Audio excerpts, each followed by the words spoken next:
وباللہ توفیق۔ امام بخاری رحمۃ اللہ علیہ نے 16 سال کے عرصے میں 98 کتابیں لکھی ہیں صحیح بخاری کی، اور اس کے اندر 3000 کے قریب جو ہے ابواب قائم کیے ہیں۔ الحمدللہ میں جب عون الباری بخاری شریف کے ابواب کی شرح لکھ رہا تھا تو میں نے مسائل کو الگ کی کہ کتنے مسئلے امام بخاری کی صحیح بخاری کے تراجم سے ملتے ہیں۔ 10,000 کے قریب مسائل کو جمع کیا۔ کتنے؟ 10,000 مسائل۔ تو عزیزان قدر صحیح بخاری کی حیثیت کو سمجھیں۔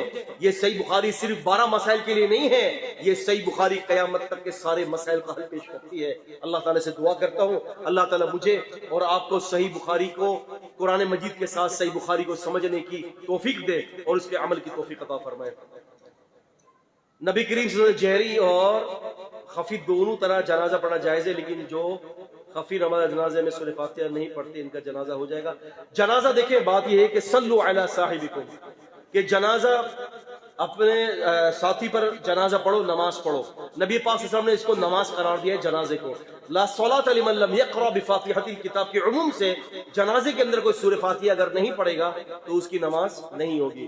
جہاں تک سر اور جہر کا تعلق ہے تو جہر کا جواز موجود ہے، لیکن دلائل سر کے ہیں، یاد رکھیے گا دلائل سر کے ہیں، کیونکہ آپ یہ دیکھیں کہ ہم جہرا نہیں پڑھتے ہمیشہ، اس کی وجہ سے پبلک جو ہے نا وہ جنازے کی دعائیں یاد کرنا چھوڑ دیا ہے اس کو۔ اگر کسی آدمی نے اپنی بیوی کو اکٹھی 3 طلاقیں دے دی ہیں اور 1 سال کا ٹائم گزر گیا ہو تو کیا دوبارہ اسی شخص کے ساتھ نکاح کیا ہوگا؟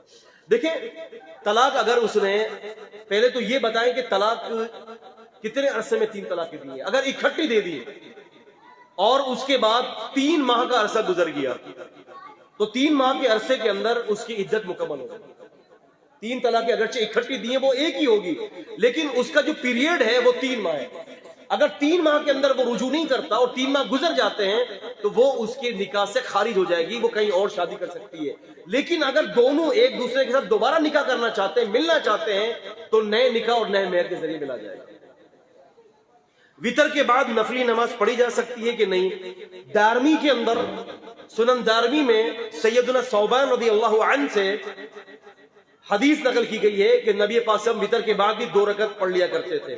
اور وتر جو ہے طاق بنانا یہ ایسا نہیں ہے کہ نبی علیہ السلام نے اس کے بعد جو ہے وہ وجوب کی دلیل دے دی ہو کہ اس کے بعد اب کوئی نماز نہیں ہے، اب وتر پڑھ لیں۔ اگر اس کے بعد اگر آپ کو رات کو اٹھ کے جو ہے وہ نمازیں ادا کرنی ہوگی آپ نماز پڑھ سکتے ہیں، لیکن اس کے بعد پھر دوبارہ وتر نہیں پڑھیں گے۔ رسول اللہ صلی اللہ علیہ وسلم فرماتے ہیں کہ لا وتران فی لیلہ، ایک رات کے اندر 2 وتریں نہیں۔